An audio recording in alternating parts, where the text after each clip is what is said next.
Hello guys, as many as you guys know, I am on the autism spectrum. I hear words all the time that I understand, and there's some words that really get me upset or make me have like a major meltdown. Here are my top 8 trigger words of 2020.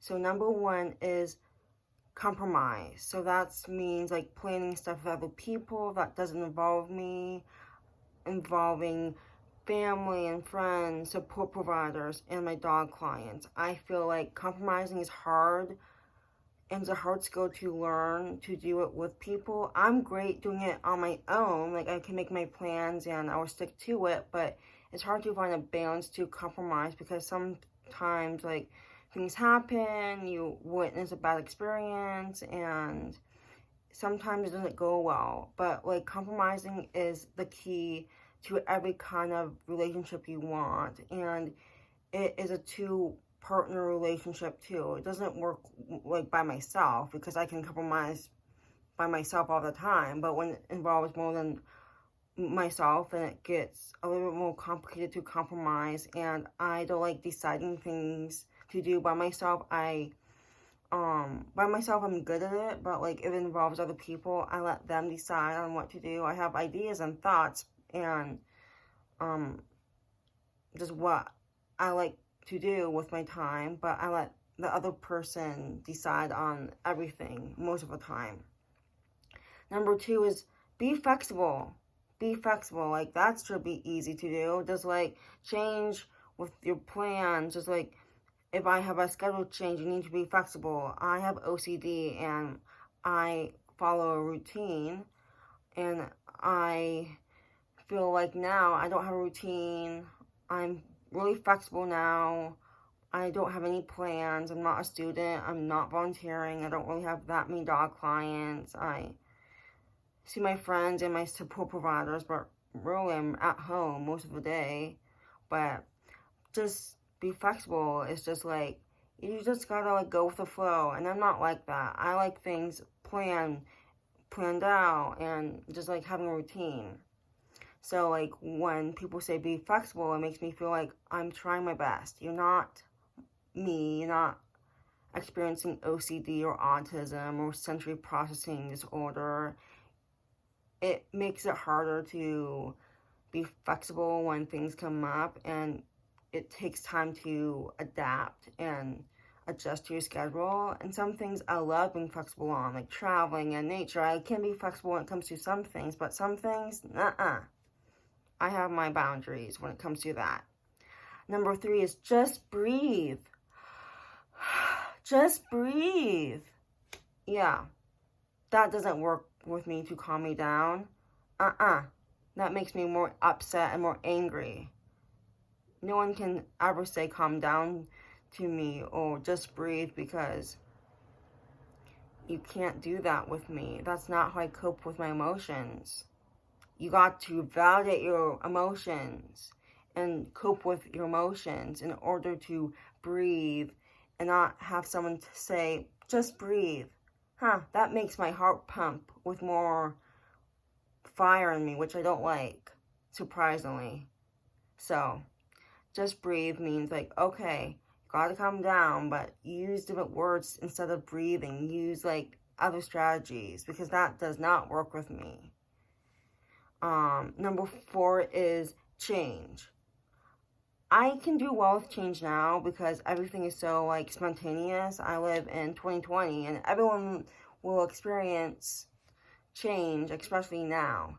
So I don't do well with change most of the time, but now I'm adapting and changing all the time. There's no day that is the same. Every little thing is changing, and it doesn't help me when people say change is a good thing, because sometimes it's a bad thing too. You don't know like the outcome of any change. There's good change and bad change. I like both. If it's like a bad change, then there's always a opportunity to grow and learn. So a bad change is good for you to process all the negativity you don't want to do. But I like learning from changes too. So it makes me feel like, okay, I like change, but I need time to process the change in my body. Number 5 is the biggest one yet. Family emergency. When someone said that to me that is close to me, boom! Even a text message, that's just downhill. Yeah. There's so many outcomes when people say family emergency, quote unquote. Family emergency. Yeah. Don't say that word to me because I have PTSD thoughts from it.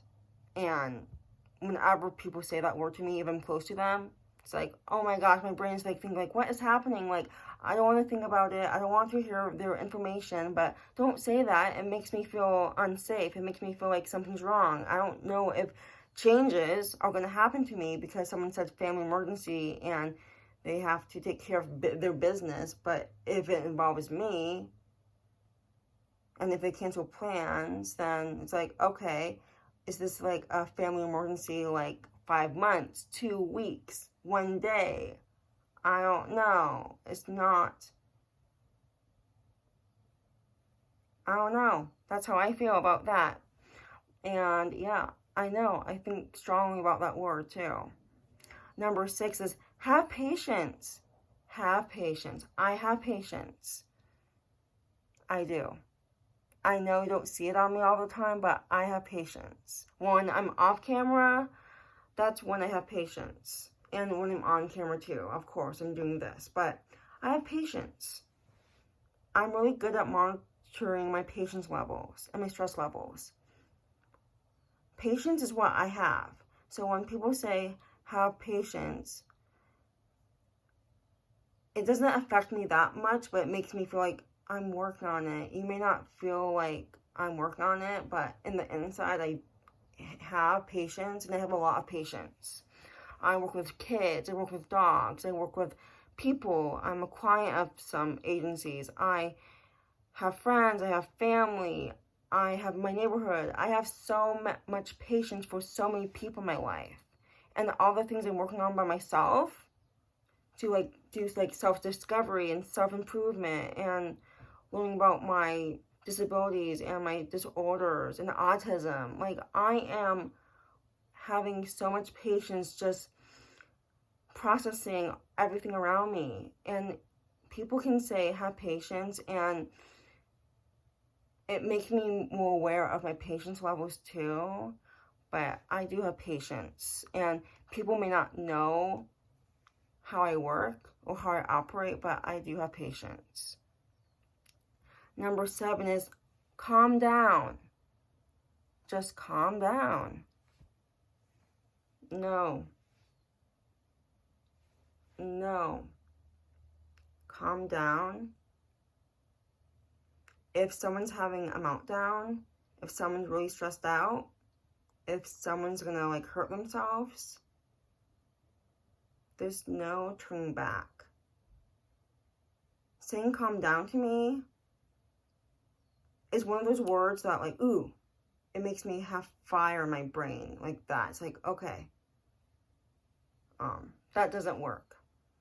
Calm down means like have control over yourself, in my opinion and in my words.